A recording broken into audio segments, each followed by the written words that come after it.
We are in a perfect storm of a seller's market now in 2022. So what got us here? There's a number of different factors all coming to a head right now. So let's dive in. First, in March of 2020, the definition of a home changed. Our house became our gym, our school, our office, the place of our vacation.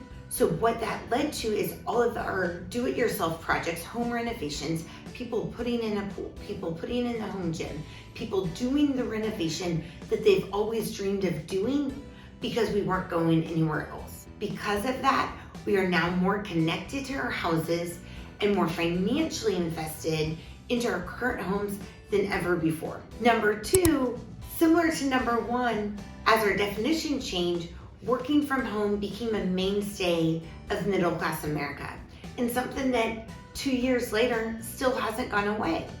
That leads to people being able to live and work wherever they want, and also be more connected to their home because, again, it's not just a home, it's where they're now spending their 9-to-5 jobs as well. Number three, we have a wave of millennials finally entering the housing market. Number four, we underbuilt houses between 2010 and 2020. After the housing recession and crash, primarily driven by new construction built between 2005 and 2010, our builders didn't recover. It took a decade for them to recover and start building houses. We just didn't build enough houses. Number five, similar to our number four, that we have a shortage of new construction. Number five, we can't build houses fast enough. We have a labor shortage because we just laid everyone off in the last decade. We don't have framers, we don't have roofers, we don't have the builders that we need. And we have a material shortage, and where does our material come from? China, overseas. We have a supply chain issue. We just can't build our houses fast enough. Number six, our houses have also become hotels and destination spots. Thank you, Airbnb and VRBO. We now have estimated 5.7 million vacation homes in the US. Those are houses that used to be on the market, and for the most part used to be primary residence. Even if you say that we've always had secondary vacation homes, that was something reserved for just the affluent. So now we have 5.7, almost 6 million houses that we use as hotels that used to be someone's home. Number seven, owning a second home is no longer reserved for just the affluent.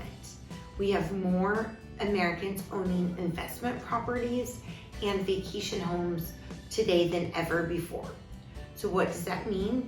When I have a seller, or what used to be a typical seller that says, I'm ready to trade up in my house, rather than us putting that house on the market, we now list it as a rental. That's a house that used to be available for someone to buy that may have been a starter home that we're now holding as a rental. Number eight, our baby boomers are not trading down in house. If they still owe on the property, they've locked in ridiculously low interest rates.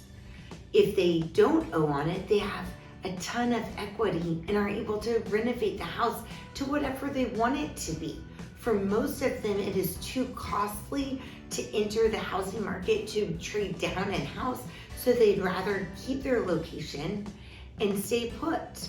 Number nine, as we have an increase in affordability issues, the market becomes a self-fulfilling prophecy. As people hear about the frenzy, as we have this housing shortage, sellers that would typically be trading up in house aren't. They're staying put. The people that may have thought that they were buying a starter home for 5 years now may choose to stay in that house 10 to 12, 15 years. They may raise their family in it because they don't want to enter the housing market.